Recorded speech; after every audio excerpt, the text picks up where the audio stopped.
Brian Lara used pot plants to work on his placement. John Wright glued his glove to his bat. Sachin Tendulkar dug up practice pitches. Tatenda Taibu cut the top off his bat. Claire Taylor used a hockey grip. Steve Smith was from tennis. Dean Jones would call phantom runs. And Victor Trumper turned the nets into a war zone to survive. The best batters in the world do whatever they have to make runs. We have told their stories in our new book, The Art of Batting.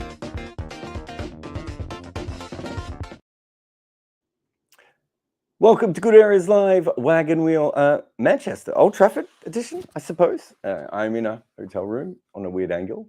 Apologies to everyone for that.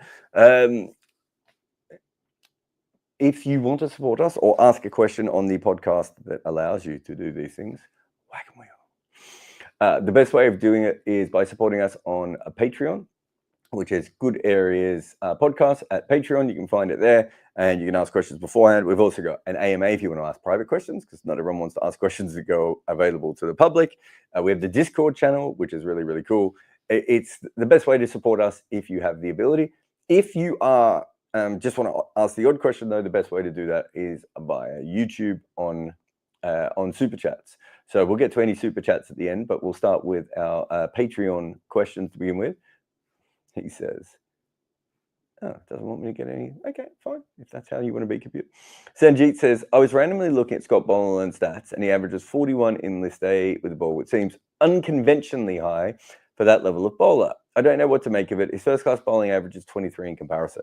Yeah, I mean, I remember Scott Boland from an early point of time never really being a great white ball bowler. It is a bit weird, I suppose, when you compare that with his record in first class cricket and now test cricket, of course, which is very, very different.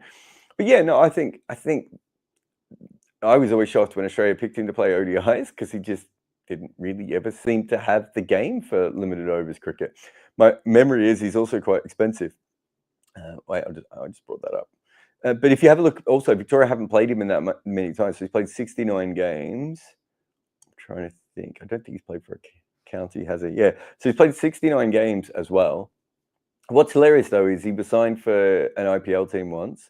But actually, I think eventually people worked out that wasn't really his main skill set. He's a little bit better in T20 cricket. If you're looking for something slightly different from that point of view. But yeah, I don't know what it is about one-day cricket specifically. A lot of those numbers, Sanji, I would say, come from probably pre-Wobble ball era, when they were trying him a bit. He was at Melbourne Stars when I was there, and I always thought that there were ways to use him. But I think he's a very new ball-dependent bowler in white ball cricket. Not a particularly good death bowler, is my memory. And he just doesn't get the wickets that you probably need of a strike bowler in that. But yeah, it's a very different game, and it just probably doesn't suit him as much. Sorry, Abdullah said, why no Kimappa? Yeah, no Kimappa will be, it's only Tuesday. We've got a week. No, we actually did record today. Our first ever live podcast together, and we had a guest, which will probably be the second podcast, or however you look at it. But we couldn't upload it because we basically recorded it, and then Robbie had to go straight to one of his games. So he's got half the recording on his phone. I've got half the recording on my phone. We had actually factored in that at that stage. But we do have an episode, so it will be up. It'll probably just be when Robbie gets back or to his hotel room, and he can charge things up and do all that sort of stuff. He's probably playing now, is he? Can we do it? Like, can we do a live? Do I have the live scorecards of that league? God, what's that league called? Is it the Masters or something? I was just there. Champions of Champions? I can't find anything here. I'm sure it's up somewhere. Challenge. I can't see it. But yeah, it's on TV. It's weird, isn't it? Now you can find leagues on TV that you can't find regular scorecards for sometimes. Anyway, these are how these things go. Sam says, for a few seasons, Surrey have put out blast sides with bowling all-rounders who can hit starting at number 4 with Joverton, Currans, Chris Jordan, Jordan Clark, Nathan Smith, etc. Plus Jackson Lawrence. Against Somerset, Ben Folkes was carded at number 9.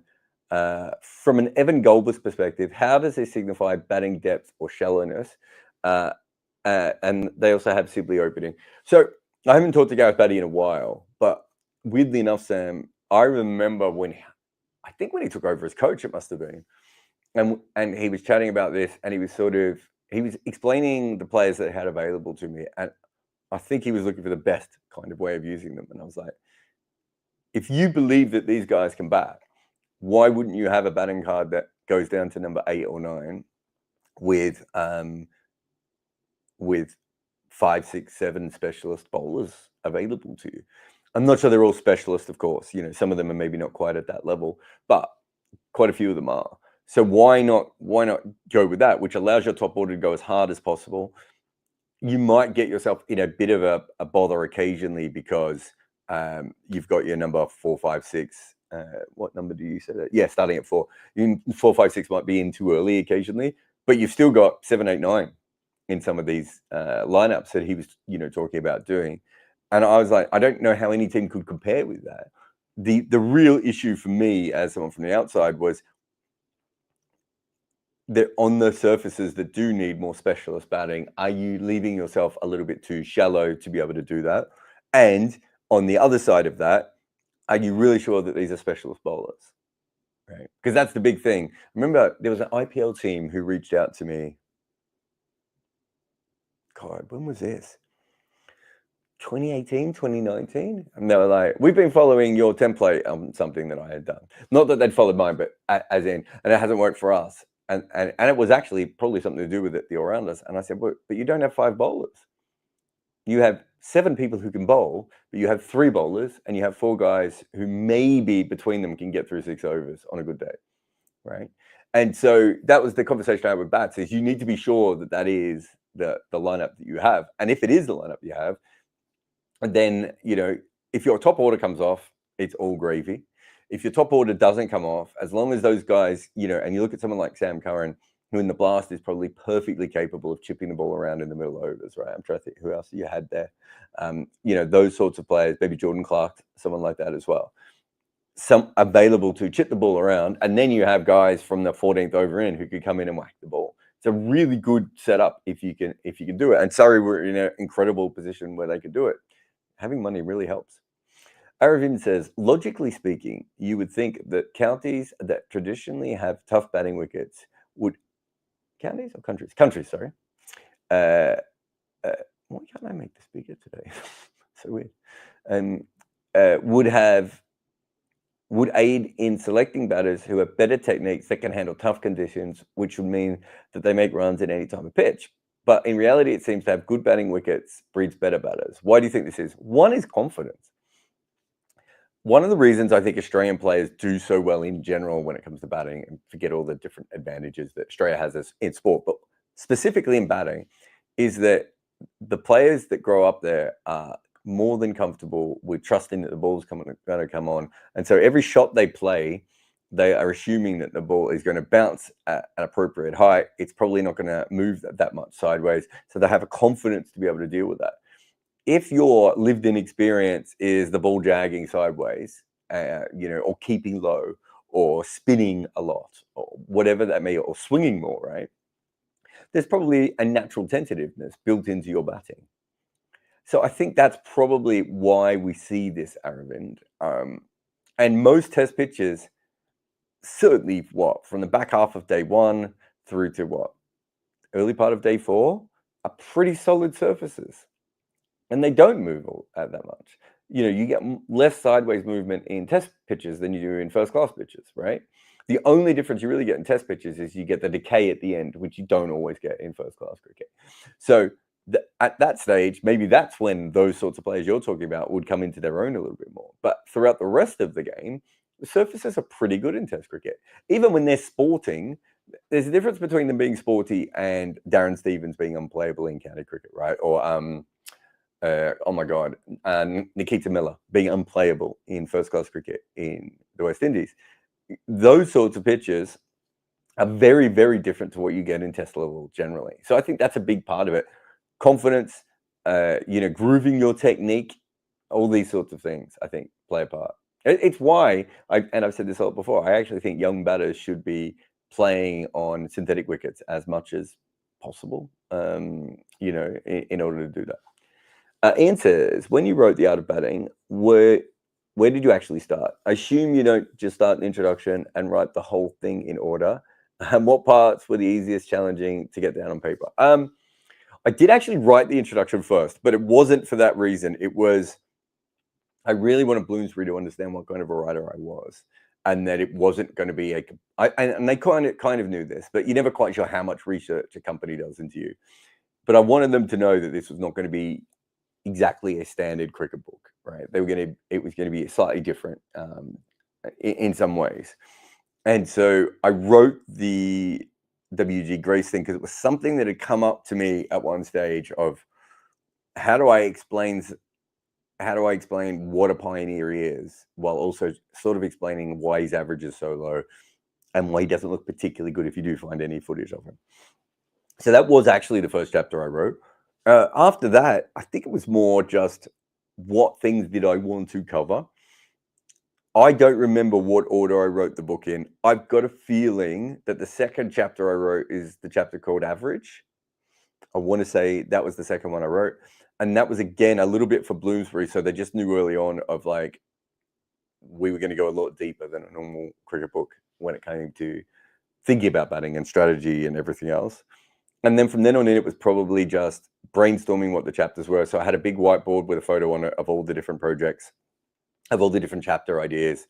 And then, so that's where the book starts. And then I go through until I've kind of nailed each chapter roughly, right? And then I go to the next, but they're not written in order.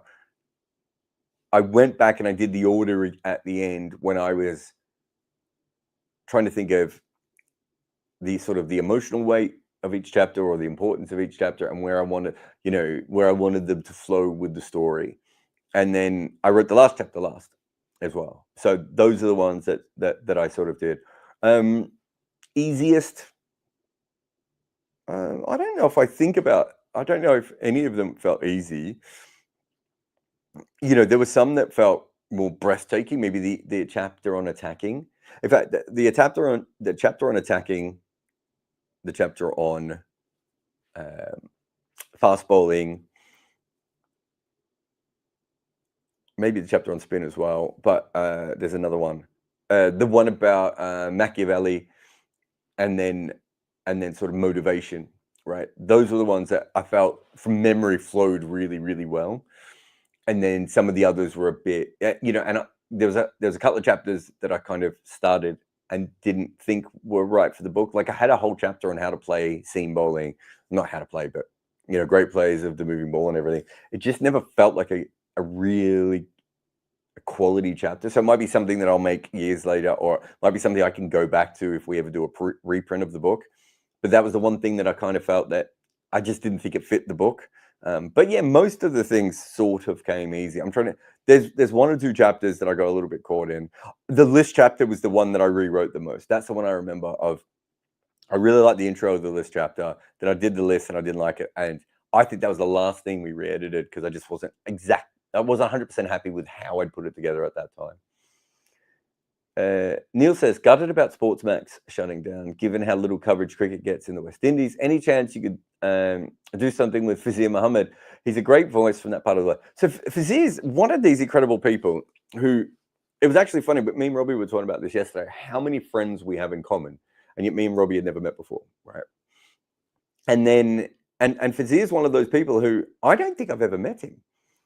I worked in the IPL. I covered a series in England. In the West Indies. He's covered a bunch of series in the UK. And I don't think I've ever met him. I don't think I've ever sat down and chatted with him or anything. So I don't really have a relationship with him at all. I love what he does. And I would, I'm sure we have friends in common. I might be able to get his contact somehow. But yeah, I'd love to get him on the podcast and chat to him about his career. I think he's one of the most underrated commentators in the world. I think he's got a fantastic voice. He's got a beautiful ability to phrase something almost perfectly in a TV bite. And he's a very good radio commentator as well. I haven't heard as much of him on the radio, but I've heard enough over the years to be like, oh, this guy's, legit. commentator as well. But yeah, I just don't know him. It's not that often that happens, because usually you kind of at least bumped into someone, but not in his case. Ali says, there's a very sizable Bangladeshi community in Italy. Yeah, we made a video about that recently.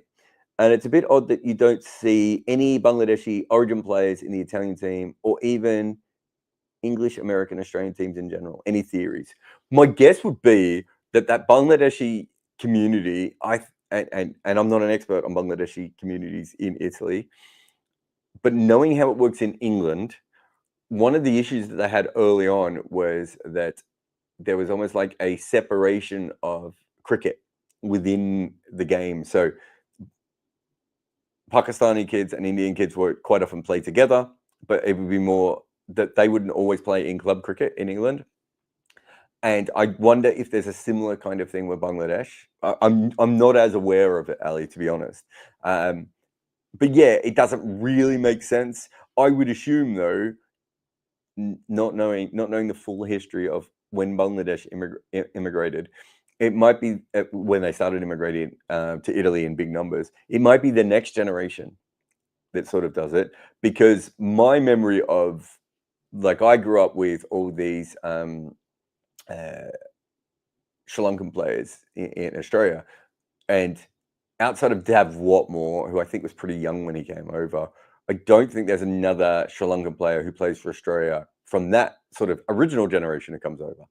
But the generation afterwards, obviously, we've got both Agars. I'm missing someone else obvious as well. And we're starting to see a lot of Sri Lankan players coming through in other levels of cricket. I think there's, if I'm not mistaken, the young Victorian opener is Sri Lankan, and there's certainly someone else I'm thinking of that I've spaced on. So it's that sort of generation afterwards, perhaps, that might come through. And some of that can be that the immigrants aren't always in systems, right? Also with Italy, I would guess at this stage that it would almost have to be completely outreaching to get them in the way that perhaps, say, something like the German cricket team did. And I know this for a fact at the moment, that there's huge amounts of Afghanistanis playing in London club cricket. And having conversations with people, they're like, we've already missed out on probably a few good players because they came a bit too late and they haven't quite pushed through. Whereas that next generation of players will be in the system because their cousins and neighbors and whatever are in the system. So it does work a little bit like that. And I have no real idea about how Italy works, other than I know that it's certainly getting its act together as an associate. My guess is it's step by step, and they're probably missing out. And I know for a fact that a lot of the associate countries have had trouble with that. If you look at what's happened with Scotland, right? Literally just bringing the immigrant population in to what is an amateur situation, right? So if you're talking about Italy or Scotland, Netherlands probably had a similar one. Those are so amateur that what you need is probably outreach people, maybe someone already existing from the community and all this sort of stuff. And then you've just got basic levels of, systemic racism, right? And, and the way that those things work as well. Not to say that the people running the cricket are always racist, although obviously we have those issues as well. But sometimes it's just the way that the system is set up. It's not always set up to allow for some of the younger players, or some players from immigrant backgrounds, or non-traditional cricket backgrounds, or traditional cricket backgrounds, but not the ones from that region.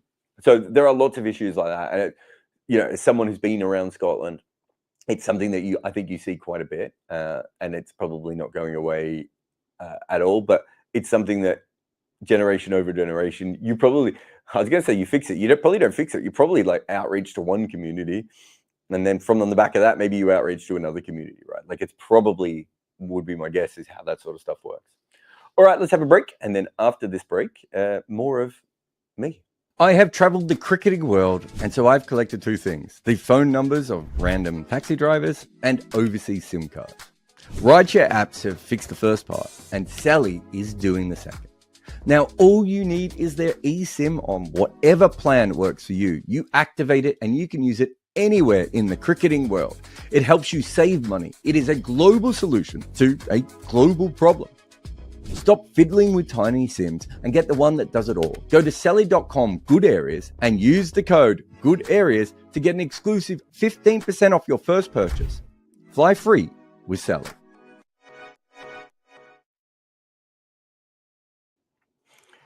You would have thought all the way through that ad break, I would have been like, why don't I find another question? Ben says, if you're the agent of the 5th or 6th best Indian keeper behind Punt, Jarrod, and they really wanted to play Test cricket, would you advise them to immigrate to another Test nation? Financially, I'm sure the IPL alone would be fine, but if they really want Test cricket, moving seems the only action. So there's a really great case of this in the 90s in Australia, where I'm pretty sure Andy Flower tried to get Darren Berry to move to Zimbabwe. I'm pretty sure that's the story. I'd have to go back and check on it. And it was partly what you're talking about, right? Darren Berry was, I think at that stage, he was behind Healy, he was behind Emery. I can't remember if that was the period where Gilchrist was coming along as well, but he knew he was a long way behind. Brian Campbell was coming through the system. Like, they just knew they had many, many options. Brad Haddon actually would have been around at that point too. And Darren Berry, obviously one of the best natural glovemen of all time. And I think he toyed with it, but ultimately, I think he probably thought he could make more money playing cricket for Victoria than he would in Zimbabwe. And that's the bit that you've kind of already answered, Ben. The reason we won't see too many of these, I'm not saying we won't see any, but we will see the odd Unmuck Chund. And think about him. He tried to make it in Australia first, and then went to America. I think that's right, isn't it? If it's not right, there was another player I'm thinking of that did that as well. Another, so we will see players like that, but those are the ones who probably don't see any chance to go up. If you're talking about someone who's the 6th best keeper, chances are they're still going to be on an IPL squad, and they're still going to be making pretty good money. What changes is what? USA suddenly gets a lot of money. Oman, what's another? Japan, Guyana, I don't know, right? Like, another country gets a lot of money and decides to invest. That is probably when we might start to see people make a decision when it comes to that. If you're the 5th best Indian wicketkeeper, is there still a chance, though, if the winds get right and you get swept up, you can sort of Graham Manu yourself into a Test? So then you have to. I know there was one particular sort of recent Australian player who, one of the reasons he didn't go all in on T20 cricket was just because he wanted to play a Test. Right. In fact, I think Robbie talked about it on the latest Kamappa that hasn't come out yet, where he, a similar kind of thing with him, where he was like, I changed the way I played because I thought I was a chance of playing Test cricket. So even within T20 cricket or one-day cricket, he might still be playing with an eye on Test cricket. I think that tells you how important it is to those players to play, and generally for their team. Right? So I do think there is an element of that coming through. But yes, let's say you don't care about IPL and you don't care. Not that you don't care about money, you don't think you're going to make as much money out of the IPL, and you think it's very unlikely you will get more than 1 or 2 tests, and you want to play for 30 or 40 years, have 30 or 40 test matches, then yeah, you would be better off to move.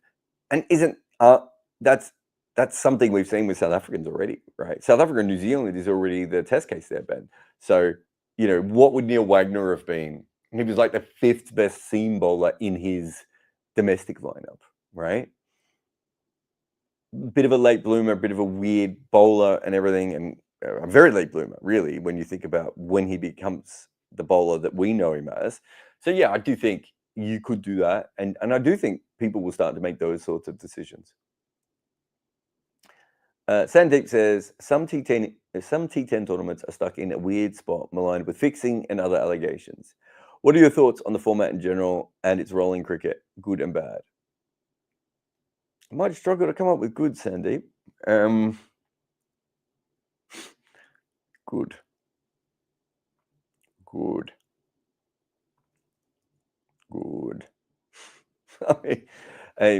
Yeah, I'm not against the format. Like, it's a 10 over format. Like, I think it could have some fun.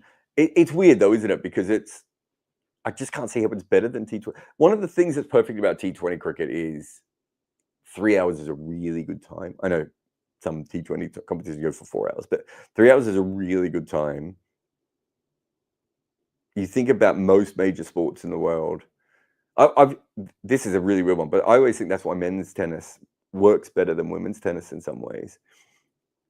Is because you have the extra set, and you know, there's more narrative that can unfurl, but it's still in a digestible chunk, right? So, you know, I don't know how long the average men's match would go at a Grand Slam, but what, 2 hours and 20 minutes, right? Basketball games about 2.5 hours would be my guess. You know, so baseball games, American football, rugby, Aussie rules, like, you know, you look at all these different sports. Football's a little bit shorter, so there is an element of that, but football is a much more. Football is the final format of that, right? So it can be a little bit shorter, but it's still what, about almost 2 hours. Actually, with extra time, it probably is over 2 hours, isn't it? From beginning to end. So T20 cricket's kind of already there. So there's an element of like, why would you need T20 to be shorter? But to get back to your other question, the T10, and I don't want to besmirch every single T10 tournament, but I would say if you ask the ICC at the moment what the main issues were, T10 cricket or T20, they'd be like, T20 is not an issue right at the moment, and T10 is a massive issue. Not to say that there aren't T20 leagues without issues, because there are. But the percentage of T10 leagues that are bad it's actually quite terrifying.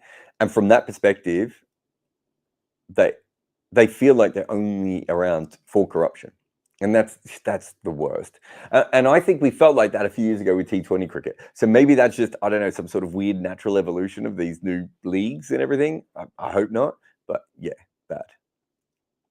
James says, given an all-time World 11, a time-space travel machine, and a 5-test series to schedule to give this team the ultimate test of diverse conditions and opponents, what time periods and locations are you choosing? Oh.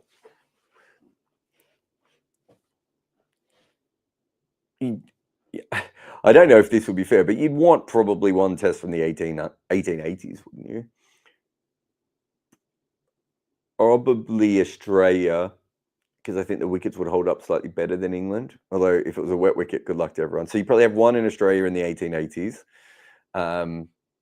This is just me, James, and maybe no one else would want this. But I would want either one test in Pakistan or South Africa on artificial turf or matting. It would be matting in those days, but which is artificial turf, I suppose. Yeah, so I'd want one on those. So maybe let's have some fun with it and say 1910s. Yeah, let's go 1910 South Africa. We could do that one there. I suppose you would want one test on the Wacker. Would probably be the, you know, and what's the peak of Wacker? It's either going to be 80s or 90s, or when they had that relayed strip a couple of years ago before they shut it down. Let's go. I don't know. Early 80s Wacker, late 70s Wacker, that sort of period. When would you? It'd be my mind almost instantly goes to Chennai. I'm trying to think of what period of time you would want Chennai. Maybe let's go back a little bit further with Chennai and do something around the 60s. Not sure that's fair, but yeah, Chennai is one that I think, because then at this stage you've got uncovered wickets / muck spreading wickets. You have synthetic wicket. You have the fastest wicket in the world. You have a proper turning wicket over generations. Some sort of green basin kind of wicket, maybe one of those ones in the 90s. Would that be a good one for just traditional sort of you're swinging the ball and you're seaming the ball around? I don't think we've got everything covered there. You've got your spin. Your spin gets 3 different wickets, don't they? Your seamers, yeah. That doesn't give you a flat wicket, but hey, who cares about batters? Sandeep says 2 deeps are injured. If it was you, will you play the remaining deep in the next 2 tests? Yeah, I'm not worried about another deep being injured, if that's your question. No, look, I wouldn't go in with 3 spinners. I just don't think they need 3 spinners. I don't think that's the way to go. But I don't know enough about the bowlers and who's injured and, you know, and who's available and everything. So there might be an element of they might just think Kuldeep could come in. But yeah, no, as I'm looking at it at the moment, I don't think there's any reason to do that. I just got here. It's quite moist. There should be some moisture in the wicket, right? It's supposed to rain. I just don't know how you fit 3 spinners into that system. And I'm not sure they need it. So no, I'd probably much prefer to have another seamer, if at all, available to me. If there was actually a seamer who was fit and good. Cricket boards actually make watching their games almost impossible now. I spend almost as much time trying to find where I can view it as I do actually following the action. That is why I use NordVPN. They let me find all the cricket I want to watch while protecting me from the nasty side of the internet. Nord will free your cricket matches. Grab your exclusive NordVPN deal by going to nordvpn.com/good areas to get a huge discount off your NordVPN plan plus 4 additional months on top. It's completely risk-free with Nord's 30-day money-back guarantee. Watch every match with NordVPN. All right, welcome back. And Ben says, with the wobble ball seam being the stock delivery of Test cricket, does an in-swinger or out-swinger become a surprise delivery going forward, especially as people have to face it left? So I don't think it becomes a surprise. And one of the reasons why wobble ball is better than swing is because wobble ball is naturally a surprise. You can't tell which way the ball is going. It's going to come down to you, and you're going to, I suppose these days they mostly play for the ball coming back in. If it goes dead straight, you get the outside part of the bat, but maybe not an edge. And if it moves away, you hope it misses off stump, right? You don't know what's going to happen with the wobble ball, though, right? So the thing with swing is you can see swing out of the hand. You can see it in the wrist position, and then you can see it in the air well before. Like in the first 3 meters are the most important thing for any international batter, right? That's when they're getting almost all of their information. Yeah. So swing gives you that. Wobble ball in the first 3 meters, you learn nothing other than the length and the line, right? You don't get any other tips. But what I do think will happen is and I don't know how much this is happening in club cricket, but once the wobble ball becomes the predominant ball everywhere in the world, and it may not, because we might come up with another delivery or something else might happen. But once it becomes the predominant ball everywhere in the world, how are people going to be as good against swing? That should be a natural movement back towards that. I also believe in T20 cricket that the ability to swing the ball both directions will be very much like wrist spinners able to spin the ball in both directions. And so I think there'll be a natural swing back to swing with that as well. Mob says, I know it's heavily dependent upon having seen the batter in the nets, but as a general rule, what 3 maxims do you find yourself saying the most while coaching? Besides, keep your eye on the ball, may relate to any of the cricket disciplines. Okay, so having seen the batter in the net, yeah. I mostly, when I'm working with kids, I haven't really worked with the under 15s yet, so I mostly would be working with under 11s and under 13s. Keep your head still is probably a very big one, right? Of kids want to play the big shot, but their heads are flopping around everywhere. Another one is, and it relates to the head again, which is you're moving your feet so your head is closer to the ball. So I'm not interested in a big John Cleese step, right? I'm interested in you getting your head as close to the line and length of the ball as you can. So you're sort of playing it under you. What would be the third one I would have? Because it is obviously very dependent, Mob, on you know the kids. The third one's probably your bat's too heavy. Right? My own son did that. He took a bat that I told him was too heavy, and then he used it, and he could barely lift it, right?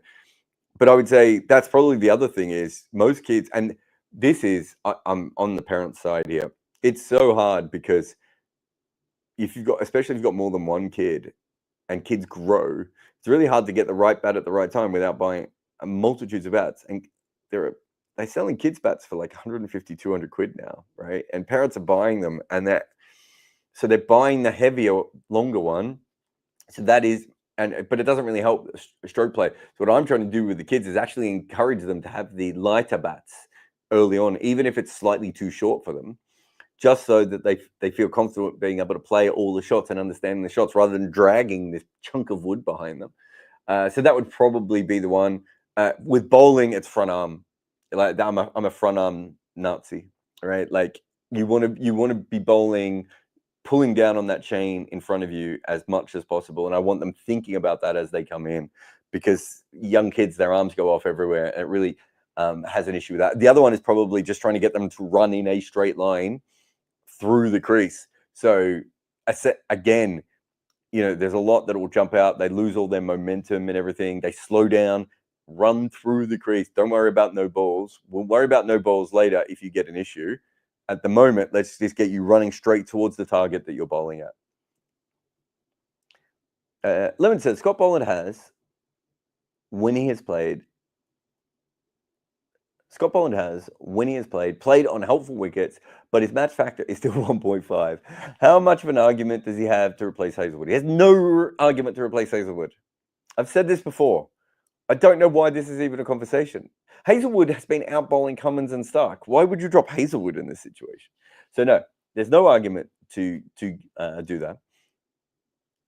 There's an argument for Boland to come in ahead of Lyon when there's no spinning conditions and you have Bo Webster in the side. I think that's the argument. If you wanted to go down that, if you think there's going to be anything in the wicket for Boland, I think you should bring him in there. I also think that Cummins and Stark should be rested more often, right? And again, Boland should come in for them. Look, he's been absolutely fantastic. The one thing you would say against him at the moment was he didn't like it when England came down the wicket to him, and not enough teams have done that against him. It's not easy to do it against him because he's a big, strong guy and he hits the pitch very much as well. Sinoy says, do you agree world cricket could benefit from India consistently sporting two teams in T20? If a second 11 was to play the likes of Ireland, Zimbabwe, Scotland, Netherlands, would help elevate their exposure while giving overlooked international Indian players a chance in international cricket. It's an interesting one.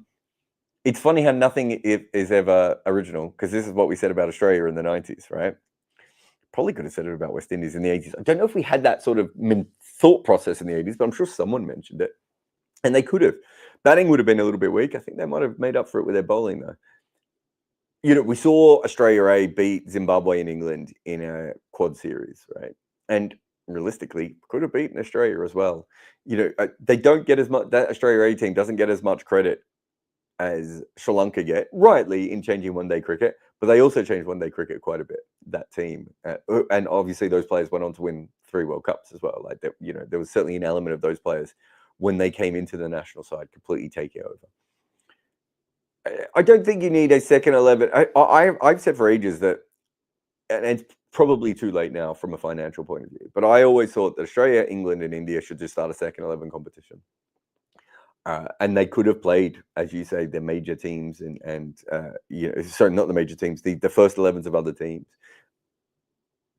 in a proper league and just be playing consistently. I think it's a big missed opportunity. I think it's partly to do with how cricket's always been run. I think it's partly to do with the fact that cricket boards don't always think about these things from the way that a normal sporting league would, but whether it be minor league baseball or the way that football works or the G League and basketball, all these sorts of things, kind of makes sense to have your players developing in lower levels, but still in stressful environments with crowds and everything else. So, I mean, I don't know if they need to be a second team, but the problem now is with franchise cricket, India is maybe one of the only teams who could do it. It's hard for England to, England. This is my understanding of it, and Liam Dawson can correct me if I'm wrong, but I believe there was a conversation between England and Liam Dawson at one stage about wanting him to come on a tour, but not being able to guarantee that he would play. And he's like, well, why would I give up the SA20 or whatever gig it was? I think it was the SA20 that year. Why would I give that up to come sit on the bench, right, and maybe play a test as a backup, which is fair. At the same time, if he does that, the ownership group and everything else, he might not get the same opportunities, and he's going to be playing T20 cricket, right? not only is he going to be making money, but he's enjoying it. It's very hard to convince those players to play A cricket when they have T20 franchises available to them now. And I think this kind of a system would also cause a problem. Less so, as I said, for India, but I don't think it can just be India on its own. I do think it probably needs to be a bigger, wider plan. Oh, we're all on the Scott Boland today. Is this the third Scott Boland question? Wow. You take a hat trick and everyone obsesses over you. Worth noting, I haven't done this video yet, but Victorians take a lot of hat tricks. And I don't know why this is, but I absolutely love it. And I believe it's because we are superior to all other people. Raoul says, is Scott Boland unlucky that he barely gets a game, or lucky that when he does, it's a favorable conditions alongside a few greats? How good do you think he is? I still think he's limited. I said Sachin was limited recently. People get really upset. And when you're saying someone's limited, it doesn't necessarily mean that they're not great, right? And in the Sachin sort of case of it, what I meant was I don't think Sachin had every single available option to him for every ball in the way that some other batters do. But he was obviously much better at maximizing the skills that he did have, probably to a level only behind Bradman, I would say. And that's one level of greatness. I think if you look at Hazelwood compared to Boland, Hazelwood is probably going to be much more used to you on a flat wicket, and Hazelwood's going to be much more used to you if you need a spell of short pitch bowling, right? Boland doesn't really have a great bouncer. He's not as tall as Hazelwood either. And I'm not sure what his speciality is over Hazelwood, right? But his best ball might be better than Hazelwood's. And so when the conditions are in his favor, you might be seeing, I know someone said before, the match factor is still incredible. He's still 50% better than the other seamers in the games he's in. But you might also be seeing an element of the Stuart McGill record, right? Where he comes in, he's completely fresh. He's raring to go. He's desperate to get another bowl. He puts the ball in the right area on a wicket that you assume is going to help him, and it helps him, and he completely cleans up. So maybe there's a little bit of that within his record, because it is going to regress eventually, right? Like, no one thinks he's George Lohman. Is that a good comp? What was George Lohman's average? He's close enough. We'll go. No one thinks he's Sydney Barnes. PJ says, why do national under-19 teams never play any T20 internationals? Wouldn't it make sense to buy? Okay. I don't really know anything about under-19 cricket at all. It's not something I'm interested in, PJ. I couldn't answer this. I just don't know. In fact, I remember seeing this question come up, and I thought to myself, I didn't even know they didn't. I just don't follow T20 cricket, under-19 cricket enough. There was some in Beckenham recently, and I wasn't even in town to be able to go to it. So I missed that as well. I do like going and watching it, but I've never even thought to myself, what format is it in? Anil says, what's the scope for scoop writing in cricket? Breaking exclusives. Have you not ventured into it because of the limited professional upside? I assume people generally love to read a good newsworthy lead with inside information, not in the public domain. It's not my skill as a journalist, right? I'm very good at investigative journalism over a long period, and I think I'd be a very good journalist at that, and have done quite a few of those big stories. So my last scoop that I'm aware of, unless I've forgotten another one, was the Bangladesh one, the Bangladesh Premier League one. That is a perfect newsworthy scoop for me, right? The Perth Scorchers one a few years ago with the salary cap one, again, another perfect one. That's actually probably more up my alley than most newsbreakers are, than it would be for most newsbreakers, just because it does actually take a lot of extra work. It is more like a feature, to be able to get the full truth of those sorts of situations out. I've done some other stuff as well. Stuff that is interesting but hasn't really taken off. I think I had a couple of news pieces for The Guardian, maybe have one or two for Cricinfo as well. We're talking about in the last 3 or 4 years. I quite often give my scoops to other journalists because it will I don't always want the scoop to come back to me, right? I don't, if it comes back to me, it might come back to the person who gave it to me, and it's a bit iffy. And as a feature writer, I don't need to be doing that. But yeah, the reason I don't do it is that. So when I worked at Cricinfo, if you go back to when I started, me and George I start just after him. He is a newsbreaker, and I am a feature writer. It would be weird if we were crossing over all the time. If I had a news story that I needed to write and that he wasn't interested in or didn't know enough about, right, I would still write it, but it's very rare that I would have to do that. So when I worked at Cricinfo, if I had a news story, it was much more likely to give it to George. Now I probably filter them out a little bit more amongst other people as well. But, I still would, George is certainly someone I would, I might give that sort of information to. There isn't really a situation at the moment. I would say that Boria got himself into a position of being like the Adrian Wojnarowski of cricket. And Adrian Wojnarowski was a very famous NBA writer who didn't really break stories, right? It would be wrong to say that Woj broke stories. What he did is he positioned himself with people of power and then sort of brokered that into, and he did break stories when he was younger, but he brokered that into basically he was the unofficial mouthpiece of teams and agents and coaches and all this sort of stuff. And so he would release the information first. And then there was a guy in the back end that I think was his assistant, Shams, whatever Shams' last name is, would be another guy that would have done that. That's a huge business in the American model. In cricket, we don't really have anyone that does anything like that. As I said, Boria is the closest. You've got Chris Barrett, Nick Holt, Dan, and George Dobell that do quite a bit. Then you have people like KSR and Brettig, who I suppose can write multiple different things. KSR is probably more on the business sort of sides of things. Nagraj is probably more like me in that he will break a story when he has a story, and he does it a bit more than I do. He's much less likely to give it to someone else, I think, than I am. But he probably doesn't break that many stories either, right? Like on a numbers basis. I'm trying to think of anyone else. Telford is probably another one in that sort of style of things. Ferdowsi is probably very similar to that as well.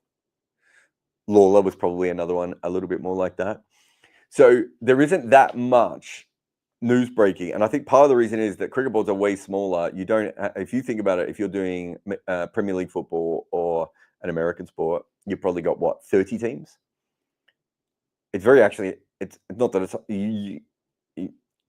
it's much easier to be able to get that sort of information. Well, we only have 10 major playing nations, and then they're all in different countries, so you're not always going to have connections with them. They might not always even speak the same language as you, so it's nowhere near as easy as it is in the American sports or in football, I think, to be able to do that. That doesn't pay particularly well, right? I mean, I probably get paid better for a news story than I do for a feature, but that's only if the news story is pretty good. In fact, I want to say that I get The Guardian, I gave them a couple, and one of them I think was on the back page. The other one was probably inside the paper. And then the third one, they just weren't interested in, right? It just didn't, I thought it was still a decent news story, but it didn't really work. So yeah, and it's a completely different kind of journalism. So look at all the different facets of journalism I'm already covering. Now I'd have to do that. You basically have to have your phone on all the time. You have to be sending messages all the time. You're constantly stirring a hornet's nest. You also have to have really good relationships. So news writers generally don't burn administrators the way that I burn administrators, because that's where they get a lot of their information from. So it's just, there's already too many facets to my writing for me to do it. But it's not a natural state for me. If I get a good story, I will follow it, but it's very rare for me to sniff it out. People send me tips all the time, and I quite often try and stand them up. But yeah, it's not in our particular one. I mean, if I would love to find the next newsbreaker and hire them at good areas, but as I said, in cricket, it's a lot more complicated than it is in other sports. And most of the newsbreakers we would have basically only break news about their beats, so their country. So sometimes if you look at George and Brettig, I'm trying to think if anyone else fits into that. But you think of George and Brettig, quite often they will break a story, but it's probably from their contacts, but then it's gone to the ICC, so it becomes an international story, if that makes sense. But it's not as if that their contacts are the international side as much of it, because most of their contacts are going to be on the beats that they cover, which is going to be Australia or England, right? Sanjit says, is the visibility or lack of seam of a pink ball a reason for being so hard to play? Why don't they have a white seam like the red ball? White seam just didn't work. I can't remember why, Sanjit. I have written about it before. But yeah, no, the white seam didn't work. When they put the black seam on it, people could pick it so much more. I don't know if it's part of the reason. They're weird balls. They swing a lot more. They've got a lot more lacquer on them. They ping around a little bit. They're kind of impossible to play and then easy to play. And I think that's probably the problem with them. They don't have the natural evolution of a red ball. James says, how long do you think Uzi will keep playing Test? Well, I thought he would have been retired by now. So he's already gone longer than I would. So I'm maybe not the best one here. Who'd be picked for the best current opening partner and for his replacement? I mean, there's no one, right? I think McSweeney has to come back. I think they made a mistake with McSweeney. There's a lot of talk about Weatherald at the moment. I haven't done a deep dive in his recent. I really like him as a professional and as a cricketer. Him and McSweeney. I like that side of them. Whether they're ready to be Test players is probably a different argument. But those are certainly two players that I'd be interested in. I don't know if there's anyone else out there. The rest is probably makeshift openers, I suppose, or going back to someone like Renshaw, who I don't think's made a lot of runs. Mob says, reports out of Singapore mentioning the final of the WTC being locked in for England for the next 3 iterations, as well as a 2-tier World Test Championship format of 6 nations starting with the next cycle. Casting your mind ahead to the World Test Championship final of 2023, where do you think those finals will be held, bearing in mind that there are now 2 divisions requiring a final? So one of the reasons that's happening there's a bunch of reasons why it's happening in England. And me and Will McPherson were going to do a podcast on the reasons this keeps happening. One is that England really want it, right? And the way that we've scheduled these tournaments means that there aren't that many times in the year that you can play in. So there aren't that many other places in the world that can hold them. They don't want to play it in somewhere like the West Indies or Sri Lanka because they're worried about whether people will turn up and whether there'll be any interest. Is it India at this time of year is the rainy season? Is that someone told me that? I'd have to go back and check my notes on that. I was trying to do a piece on it. You obviously can't play in Australia. You obviously can't play in New Zealand. You pretty much can't play in South Africa. You can play in Australia and South Africa if you were to play up, in certain parts of the country, but whether that again would get crowds is another one. It is a bit awkward that we keep playing it in England, but it's not like the early ODI World Cups where it was a little bit more. It's England, of course, we'll have the World Cup here. I know there are a lot of fans who see it that way. I can promise you it's not that, because I've had people from boards who are just like, yeah, we don't want it. Right? So yeah, it is a little bit awkward and everything else. I think Pakistan would be a place that perhaps you could play it in, but then if India make the final, they can't hold it anyway. They don't want to play it in the UAE. But yeah, eventually we have to get beyond that. But yeah, answering your following question, I think they'll just have to be more flexible of when the final is. But the problem with that is if they're more flexible when the final is there an element then of you've already started the next cycle and you haven't played the final from the last one? That's where it gets a little bit icky. But yeah, I'd have to go back through all my notes on that, Mob. I don't remember them all off the top of my head. Hopefully I got a few over there. Lemon says, which current bowler in the world has the highest peak spell? Is it still Bumrah or is it someone like Stark when he's in rhythm? I would have thought it's Bumrah or Rabada. I mean, I suppose Stark fully in rhythm. He's been in good rhythm for a little while now. I still don't completely buy him. Yeah, I think I would probably have Bumrah and Rabada would be the 2 best picks I would have thought for that. Sinoi says, hypothetical and a completely unfeasible idea. Love it. But if given an unlimited budget, thoughts on creating a Champions League style setup, but for first-class cricket instead? Do it as a straight knockout format. Yeah, I think if you're going to do that, I just don't think you'd make any money from it. Like, I just don't think there's an audience for that kind of thing. So that you wouldn't do it. But hypothetically, it would be a great idea. I think I'd prefer, though, to go back to what we said before and have the development league. I think if we had I think I might have said this recently. If we had like a second division of Test cricket, I'm probably much more likely to follow that than the first division. And if we had a second 11 kind of thing going on, I'm probably even more likely to go that. So for me, that's fine. But yeah, I just can't see how you would ever have the ability to. No one would go. I just don't think it would work. I love the idea of it. I just, there's nothing wrong with what you're saying. It would work. I don't know why you put South Australia in there though. They would definitely not be in that. PJ says, is Sportskeeda the biggest cancer there is in cricket media and sports media in general? If every news is considered breaking news, is there really any breaking news to begin with? Look, I see Sportskeeda as an aggregator, right? And they're not on their own. They don't really produce anything of quality. They're just SEO farms, right? And there's heaps of them. This is not a cricket-wide specific thing. It is a problem for cricket more generally because it is very hard to compete with the SEO farms because when you try and get funding or advertising, they're like, oh, but this Sportskeeda, look at their millions. And I was like, yeah, but the average person on their website is like a millisecond, right? Because you click on and you click straight back off again, right? Then they don't have an audience, they don't have a fan group, they haven't built any trust within any community. But as I said, this is a thing right across sport now. I would assume it's in football. I've certainly seen it in American sports. In some ways, I actually think cricket might have been maybe not ahead of the game here, but certainly we're right there at the forefront on this one.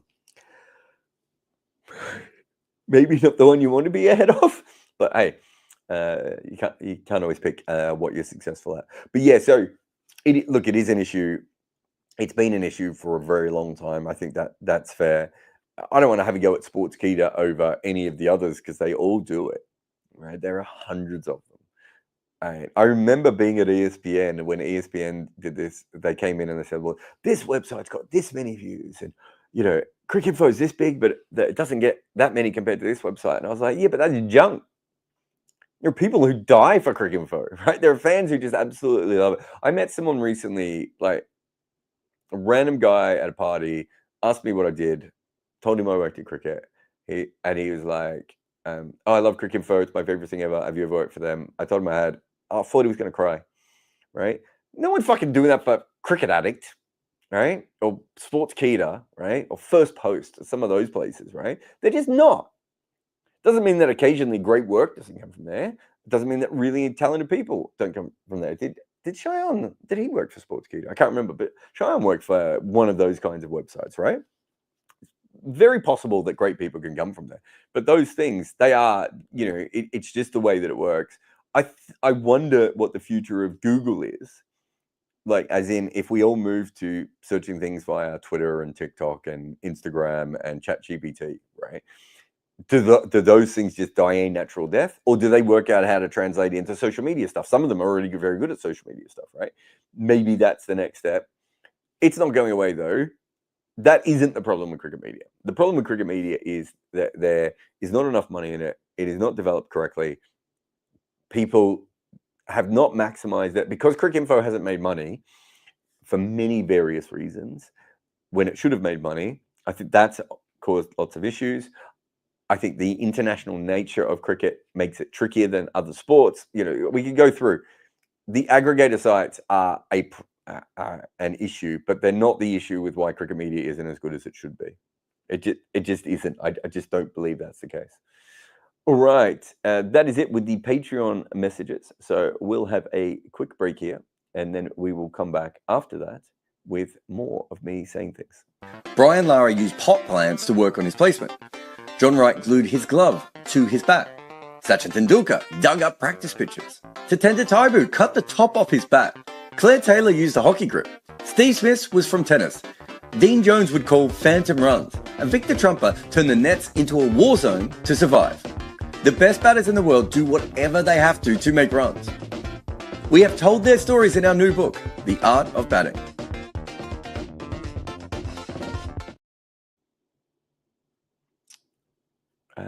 Welcome back, and we've got some super chats. Where is he here? Hang on, says, who's on your men's cricket Mount Rushmore? That's a really good question because I've never thought about this before. I'd go Grace, Bradman, Sobers, Sachin. Want a bowler too, ideally, but couldn't drop anyone here.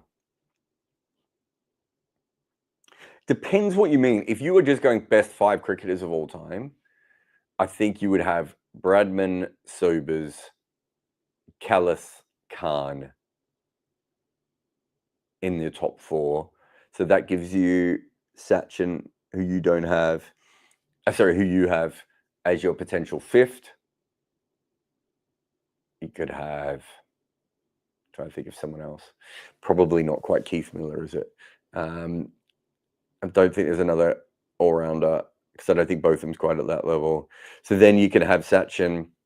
Then you can pick one out of Sachin, Murali, Sid Barnes, and Warne, I suppose, depending on how you want to go. So my list gives you Imran Khan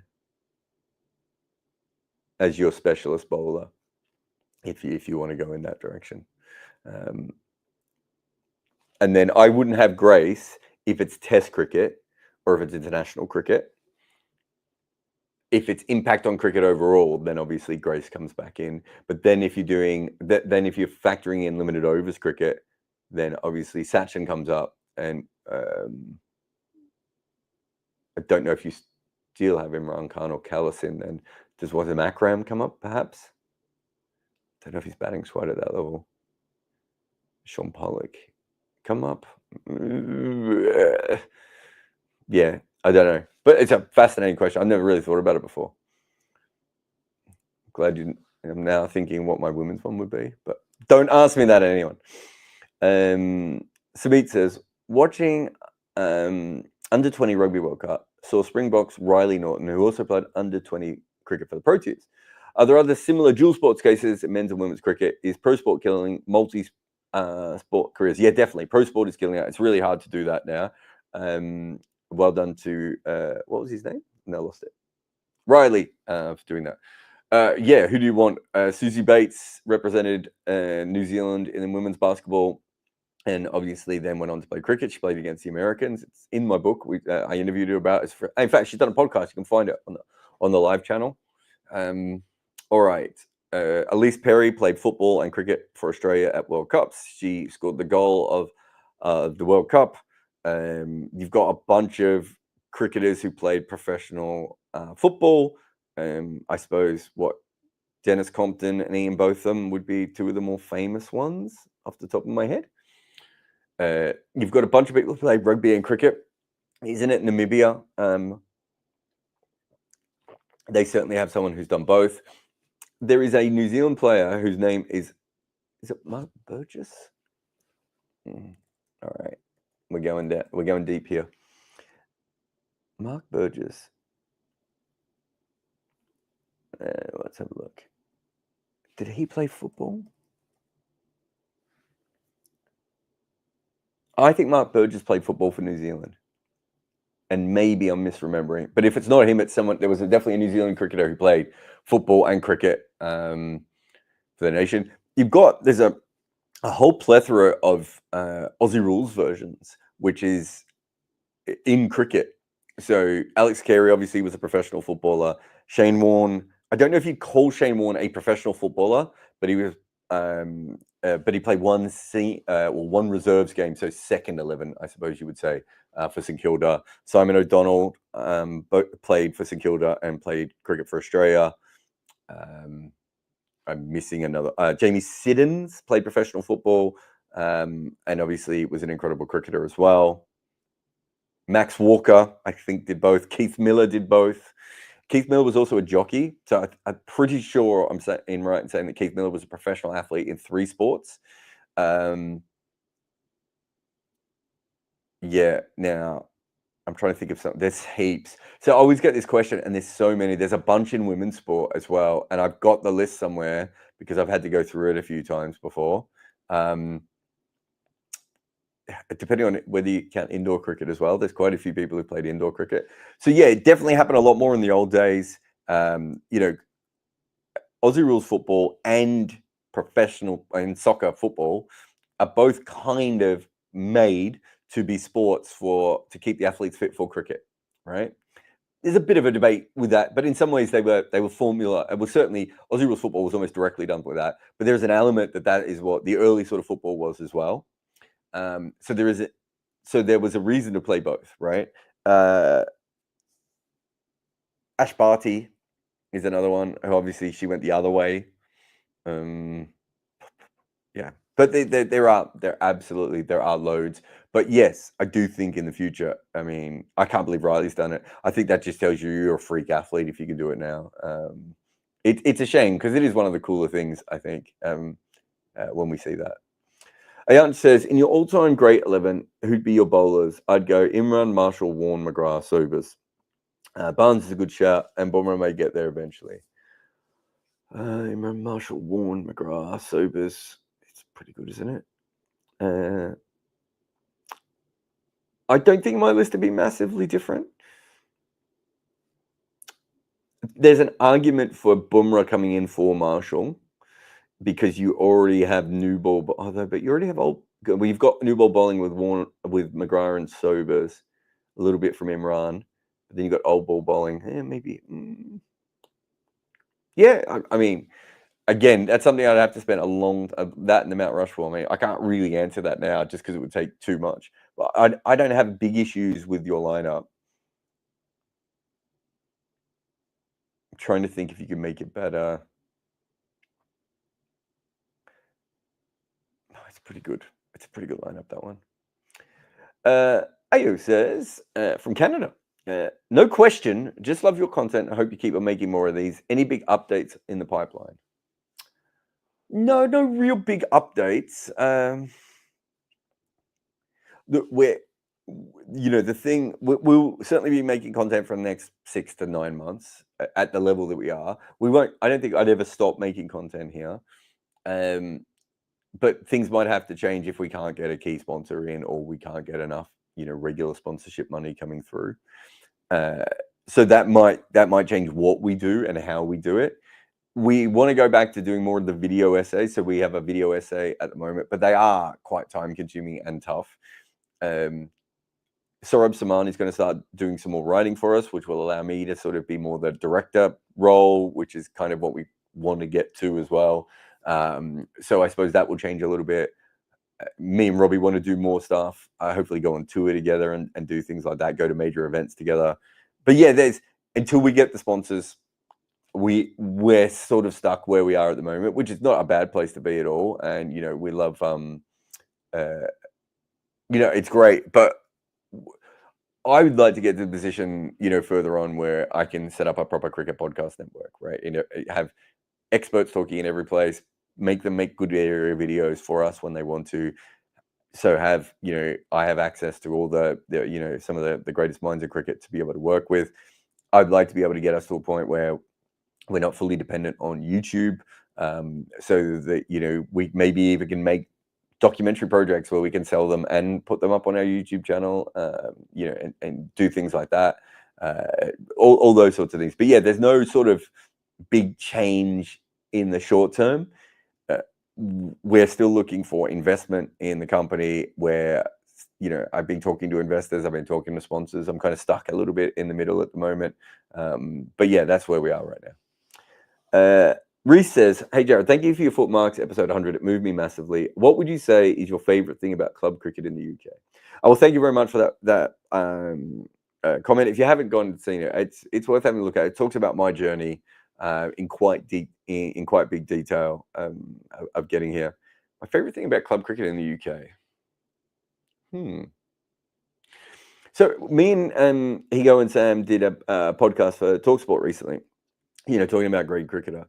There is an element of, I don't know how to fully explain this, but me, Higo and Sam all kind of felt that at times there was a lot of people who played cricket in Australia to chase some sort of form of glory. And it's like, they actually hated the game more than loved it. I don't feel that as much in the UK. And maybe it's because people don't sign up to play every single game all the time and or make themselves available and everything. They don't take it like it's a test match. I found there's a lot more joy in playing cricket in the UK than I found in Australia. The level of cricket was different in Australia, and there are some things I loved about Australian cricket that frustrate me about English cricket. But I have found that there is a lot more joy, and that the individual games are more enjoyable to me than they were probably when I played in Australia. So I'd say that's probably my favorite thing. Yeah, I would say that. The other thing is that there's something awesome about the fact that Australian cricket grounds are so open and they're run by the councils, and you know, you can always see cricket in Australia.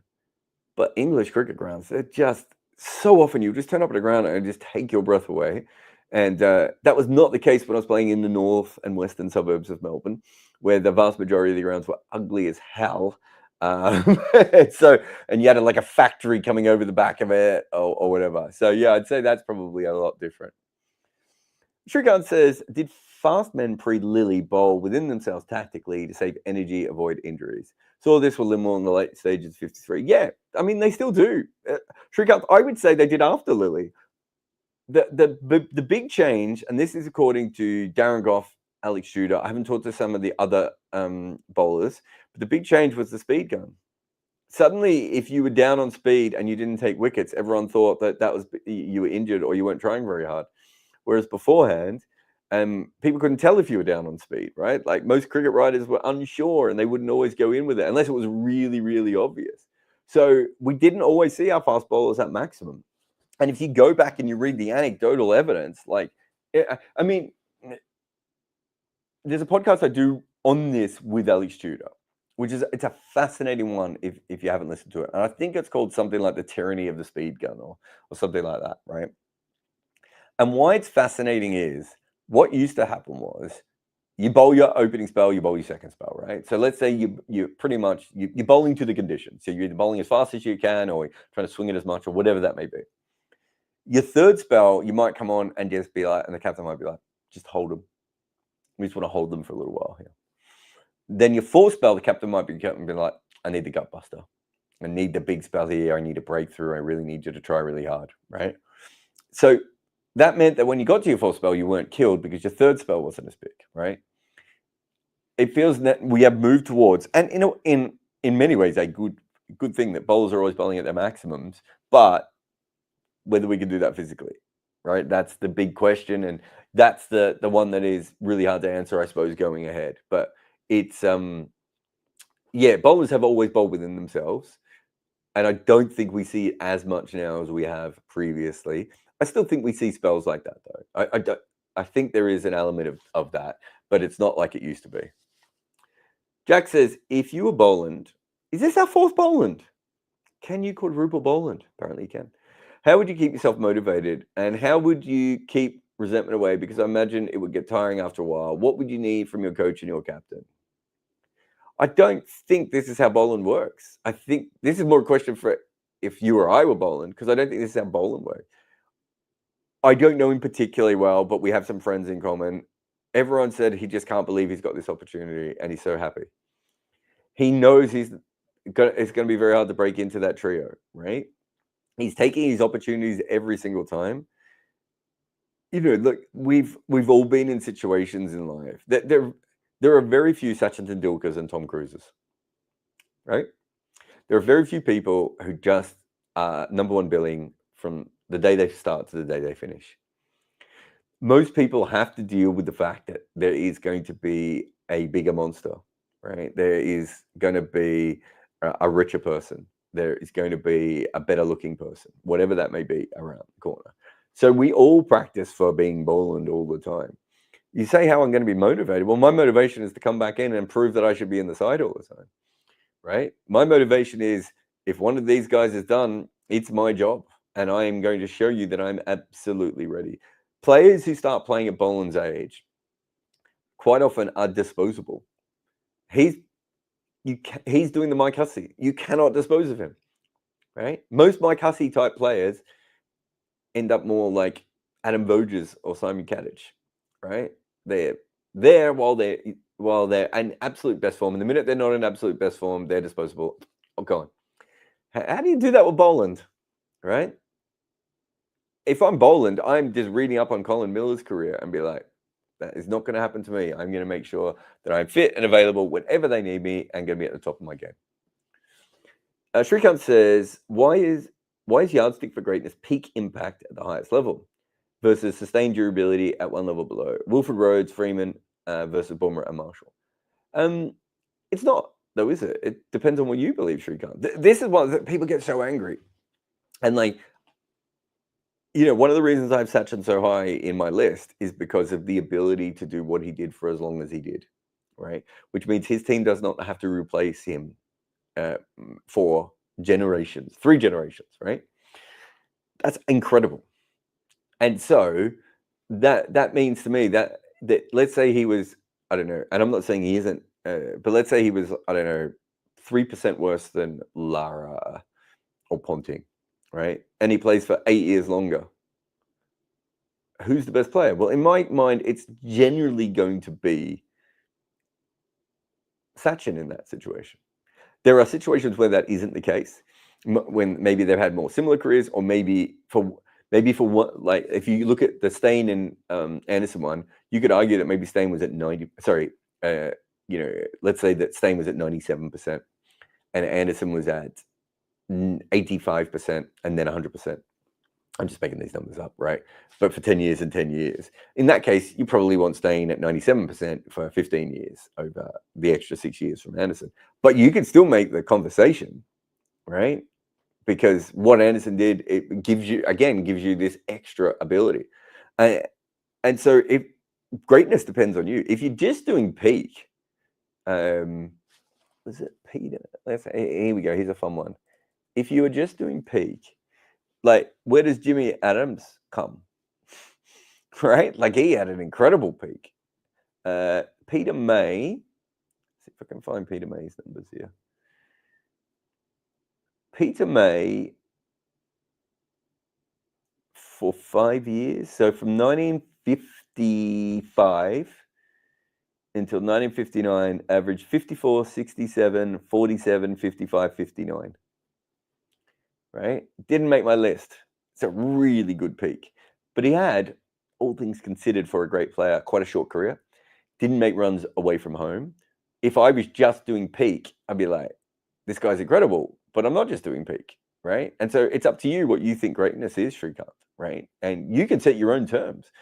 People are going to disagree with you because it's a subjective measure.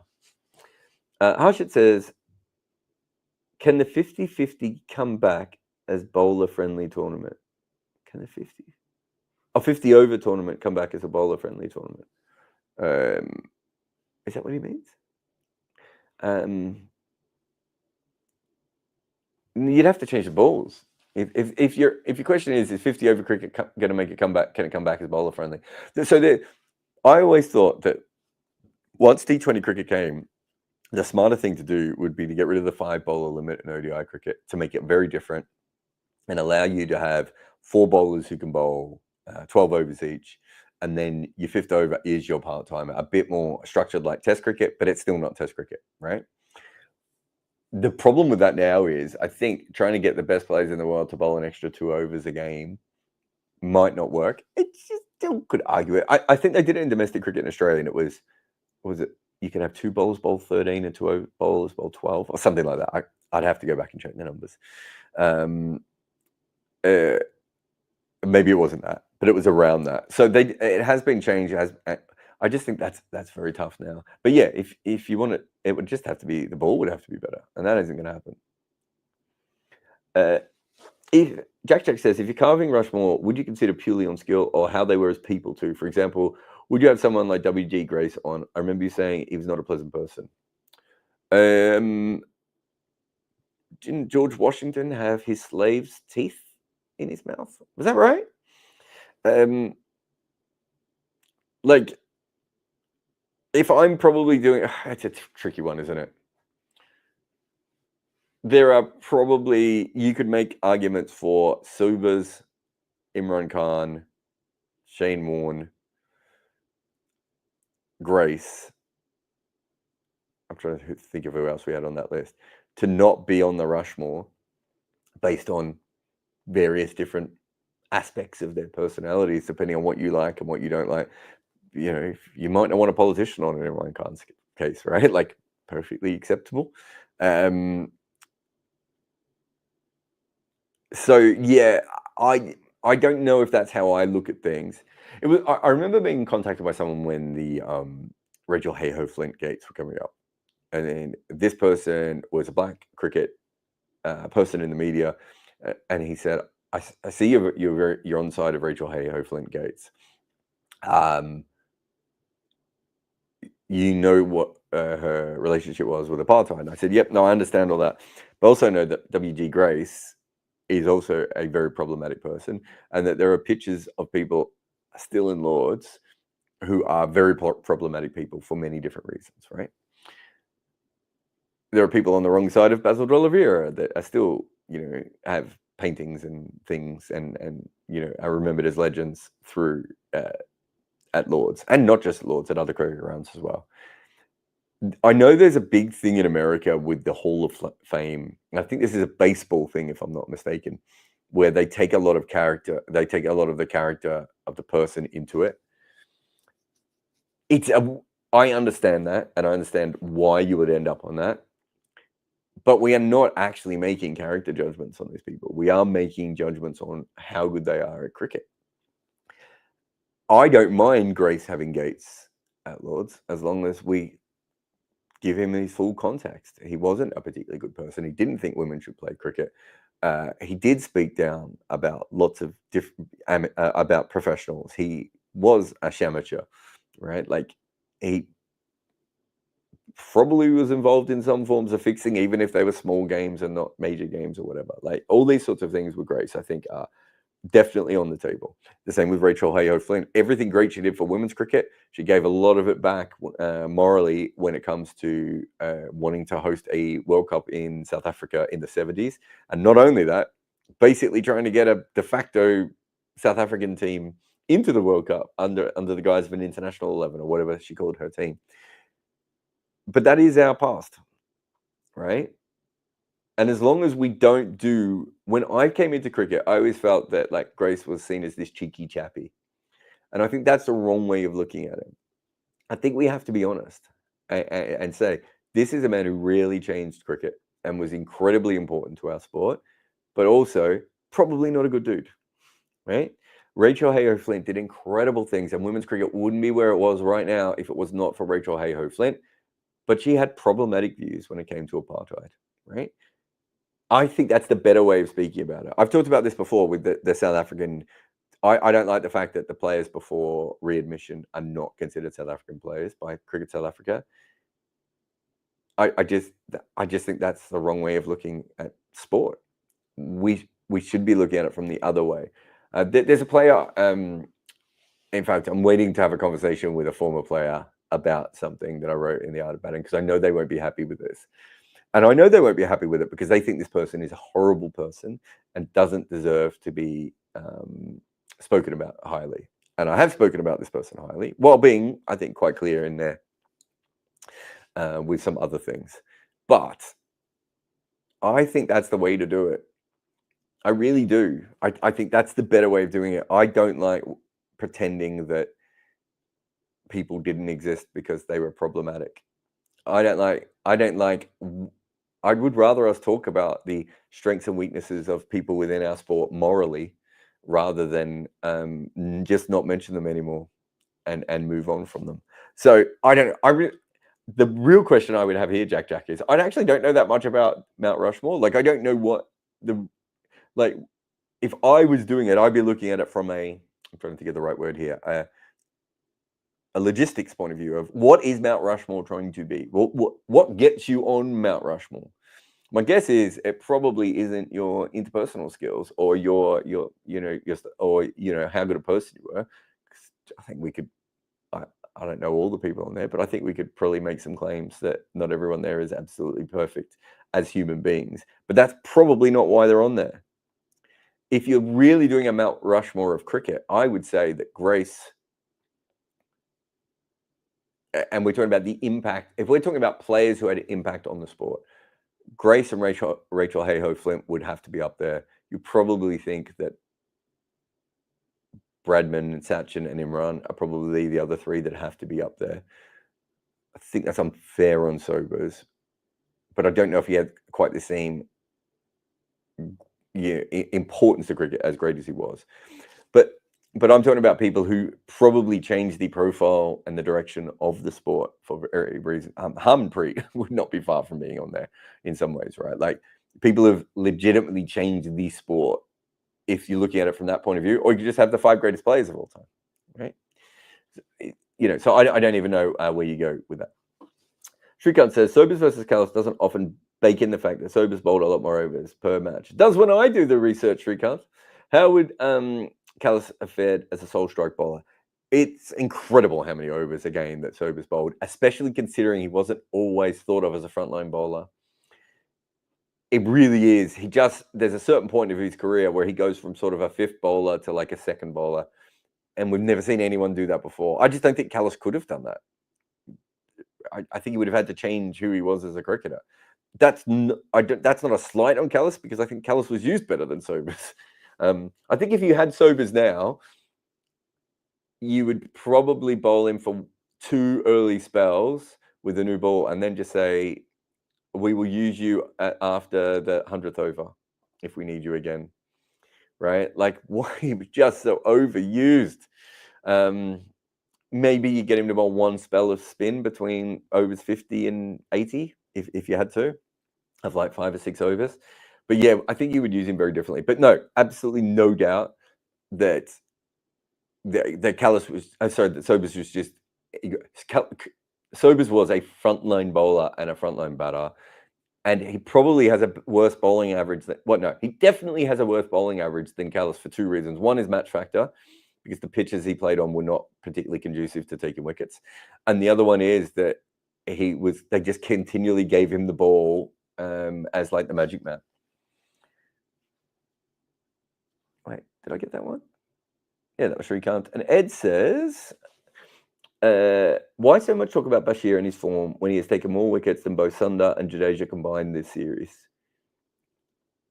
Well, he's taken, I mean, those 2 guys can both bat at number 5, 6, 7, or 8, Ed. They're not particularly similar. I'm going to assume also that averages play a small part to play. Jadeja can also, I think I was right in saying this, that his economy rate is being pretty good. He's had a couple of times when he's gone, but he can stop the runs. So Bashir can't stop the runs. Really struggles with economy rate. And Washington's had one incredible spell where he almost set up the win for them. But a lot of it isn't. It's just, I mean, if you just get more wickets, let's just have a look at this statistically for a moment, because I think that's fascinating. If you just look at more wickets, that's obviously not how we look at bowlers, right? Like, it's a lot deeper than that. Where are we? Stats here. Okay,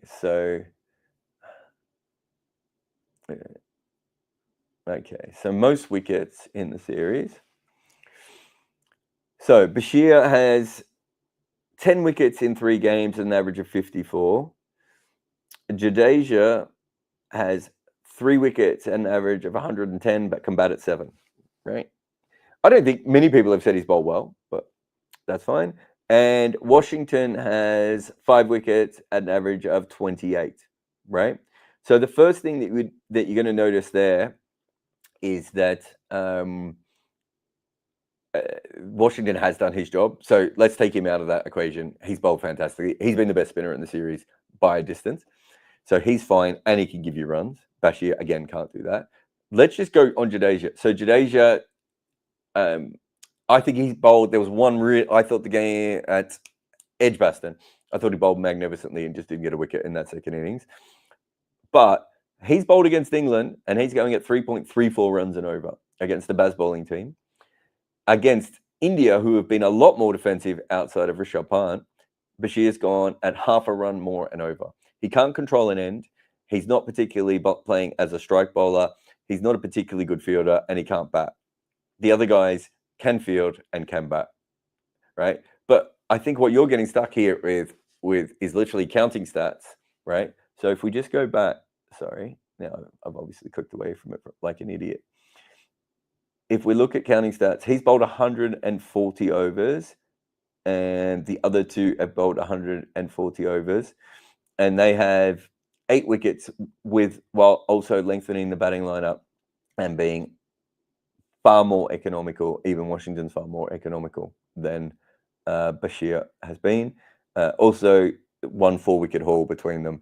If you were combining that into one player, you would still pick the Indian one any day of the week. The question with Bashir really isn't about this series in general, though. The question about Bashir is really, does he have the ability against the best players in the world to either be consistently probing or to take wickets or to add in any other way in the game? And he doesn't, right? Like, he just doesn't. He's not ready for this. And England are trying to get him to Australia so that they have a off spinner who can bowl for them in Australia. There are games when they're going into the match with 10 players because Bashir is just not going to be of any general use to them. He's not a test quality spinner. There's no time I've been looking at Jadeja or Washington's under in this series and being like, they're not test quality spinners. And so it isn't just about the amount of wickets. It's about everything, right? And I like Bashir's spirit and I like his work ethic. I don't want to say he'll never be a successful test bowler because his best ball is fantastic. I think he has some biomechanical issues with his bowling. I think he's maybe starting to fix some of those. And I think I think he could learn and develop to become a cricketer. But he's not an international quality test spinner right at the moment. And I don't know anyone who really believes he is. Even, I think, if you talk to England behind closed doors, I don't think they would say he is. They would probably say, but he's tall, but he can bowl quite fast, but he might be handy in Australia and everything else. That's where we are with him. That's why he's being mentioned so much. That's it for me. You've all got me through to dinner perfectly. A lot of super chats there at the end. So thank you to everyone who super chatted. Thank you to everyone who just chatted. Just so you know, on your way out, subscribe, like, comment. All those things actually help us for the algorithm and everything else. Thank you to everyone. There's so many people that were here on this live today. As I said, for those who missed it, the Kim Upper podcast will come. We're just waiting to get the stuff off Robbie's. It will probably be split up into a couple of shows, as you will see why during when you actually see those. But yeah, it's not. We couldn't do it live this week because we were doing it in a hotel suite in Birmingham, and it was just easier to do it the way that we did. And there were lots of just to make sure that the technical stuff. But I can also tell all Kim Upper fans this. One day I'm going to go home at the end of this test match, and I have working internet. Ross Taylor couldn't see at night or when the clouds were in. Eventually, he had to see an eye specialist who would fix his eyesight. In the 2 years before the change, he still averaged more than 50 in international cricket. The top level of batting talent can basically see in the dark. That is who we are talking about in our new book, The Art of Batting. Head over and order your copy today.